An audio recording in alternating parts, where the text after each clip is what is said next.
Ben. I'm going to be doing a lecture here. It's going to be about the philosophy as a discipline, how the main key branches compare and contrast with Buddhism. I'm going to be taking a look at how that works and explaining what is the meaning of metaphysics, epistemology, ethics, logic, aesthetics, and political philosophy. Let's zoom into the knowledge graph. Thank you very much for Kinnevy's company for helping me to do this. Particularly Alex Law has been helping me a lot. People don't always know the meaning of those words, things like epistemology and ontology and those kind of things. So I've broken them down into their main ideas and some of the things that they cover, which people will recognize more. When philosophers are dealing, and that also covers psychologists, meditators, spiritual people of all different natures. Everyone may have thoughts on these different subjects about equality, karma, nature of art, ethical theories, and about time, the use of it, space, about moral psychology, about beauty and aesthetics, how ethics are applied. So these come out in our lives all the time. Those aren't the only things. Let's go down a little bit and have a look down there.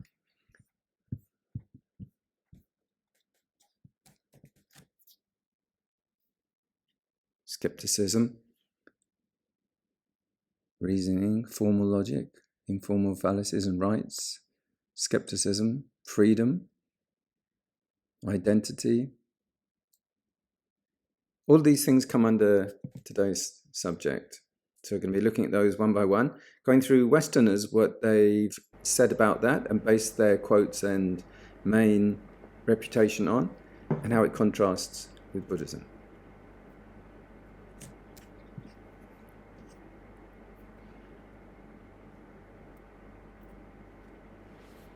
Seen the main kind of ideas. These are the categories that they come from and they will belong to. Logic, aesthetics, metaphysics, ethics, Buddhist philosophy, political philosophy, and epistemology. So the first thing I'm going to have a look at is metaphysics. This is how they connect to those other smaller ideas that link all in under these umbrella headings. If we pull out of it, if we see, for example, metaphysics has to do with the nature of existence, identity, causality, time is linked to that, and also space. To this one here, metaphysics. We just center on that one and see the ones that revolve from that. So these are the core subjects, and these are some of the ideas and topics and subheadings that come into it. Right in with metaphysics, and starting with Aristotle. So metaphysics about the nature of existence. If we just center to Aristotle here, you'll see he's connected, and here we have him taking interest in several subjects: equality, informal fallacies, formal logic, morality and moral philosophy, as well as the nature of existence. And that's what we are primarily focusing on. So equality, informal fallacies, formal logic, morality and moral philosophy, nature of existence. And we will be looking also at a quote of his: all men by nature desire to know. under the heading of Metaphysics. Take a look at Plato, also connected with the field of metaphysics. And you see also why these people's minds are considered great, because of the scope and the difficulty of the topics that they mentally wrestled with to understand and bring into society. So Plato, with his Republic, the nature of the ideal society. He has strong thoughts about the nature of art, mathematics,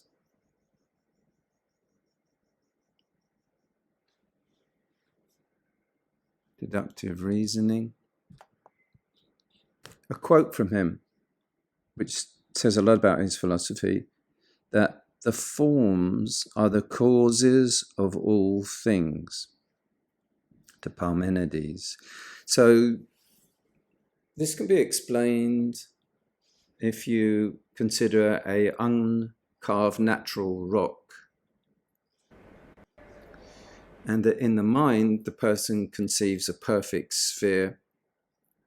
By design and intention, they then hone that craggy, sharp, gnarled rock into a perfect sphere. That the object in the mind, the sphere, governed the outcome of the rock through the effort of the human sculptor. That would be a sensible explanation of his use of that kind of philosophy.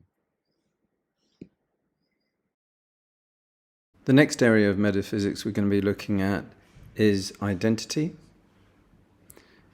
And one of the key people who focused in on this was John Locke. And if we can just rotate him. So also topics as well as identity he was interested in are freedom, rights, identity, acquisition of knowledge is a little bit higher up on the screen, and that shows you the kind of range of interest. Let's put him back in his context and view with the others. So John Locke, and quote from him, he proposed also the concept of tabula rasa, which is a blank slate, meaning that people are born a blank slate. This was a very influential idea. And he said that, let us then suppose the mind to be, as we say, white paper, void of all characters. And that's from an essay concerning human understanding. This is a very influential and controversial concept that was taken up by others such as Sigmund Freud, and therefore it's anti-karma, and it's also anti-intelligent design and God design ideas, that people are just simply born totally blank and then everything is impressed upon it by influence and society, parents, and that's how people turn out the way they are. Another person occupied in a similar area of inquiry and influence is Thomas Hobbes.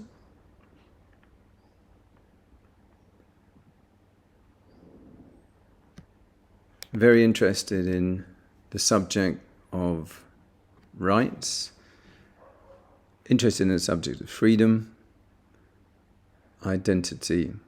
Those are the three links we see there. So we're in a political zone, political philosophy. However, Thomas Hobbes, just because he was dealing with those subjects, we shouldn't assume he was a great advocate for them. Quite the opposite. He famously stated, the life of man is solitary, poor, nasty, brutish, and short. In Leviathan, he had a very negative view. Other people came along who countered this sort of influence, which led towards a very authoritarian and heavy use of controlling force and suspicion of human nature. Thomas Hobbes.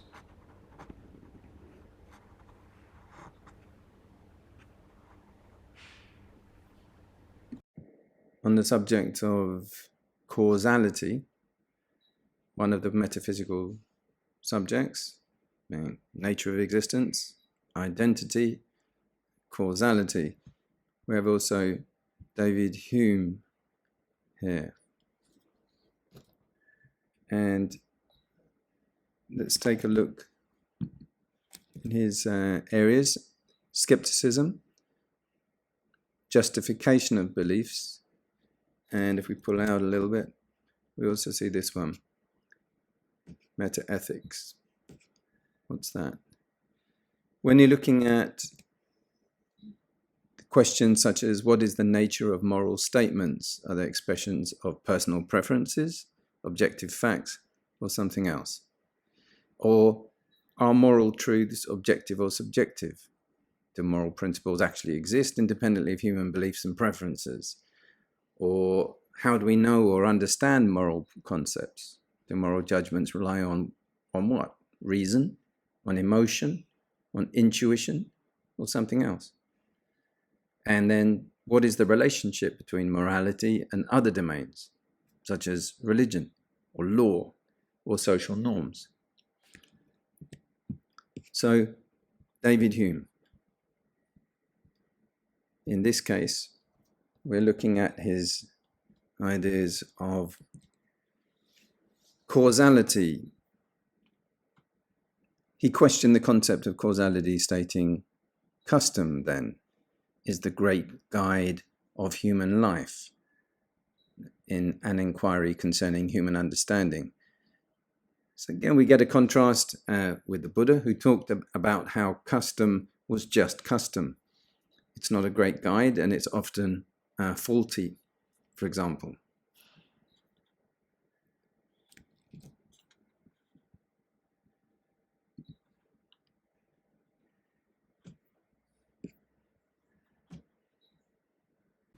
Following on from Hume, Gottfried Wilhelm Leibniz also had ideas about causality, and his was called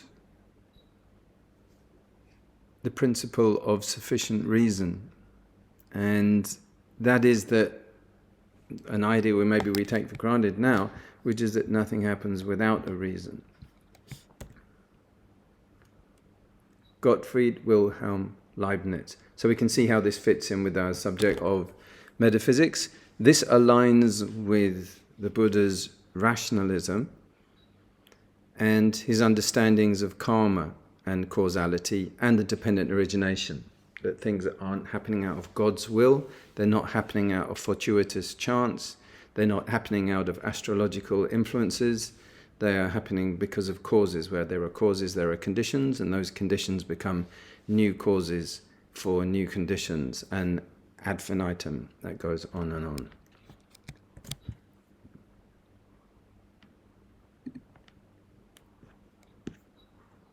Leibniz.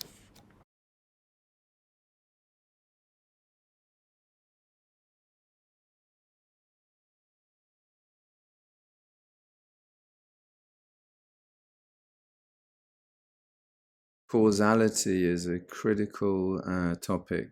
What causes things to happen? And there's also that question there, are we talking about things happening? Planets? Harvests? Diseases? Or are we talking about internal human stress, anxiety, tooth decay? What are we talking about? So, and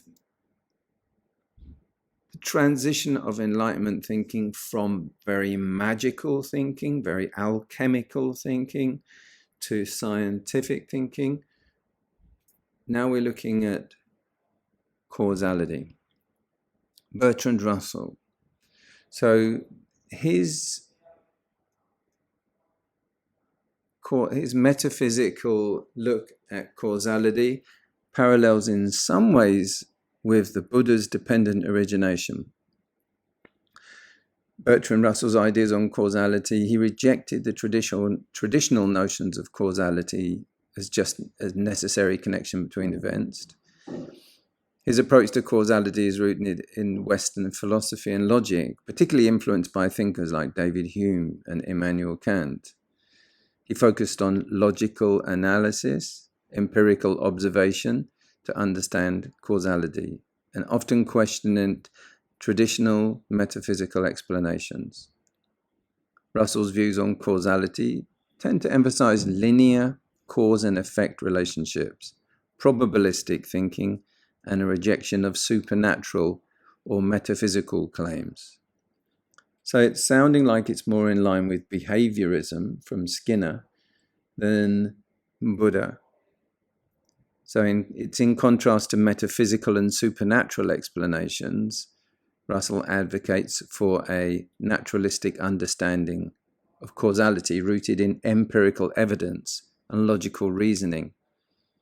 And that approach sought to demystify causal phenomena and attribute them to comprehensible and observable factors rather than invoking mystical or untestable explanations.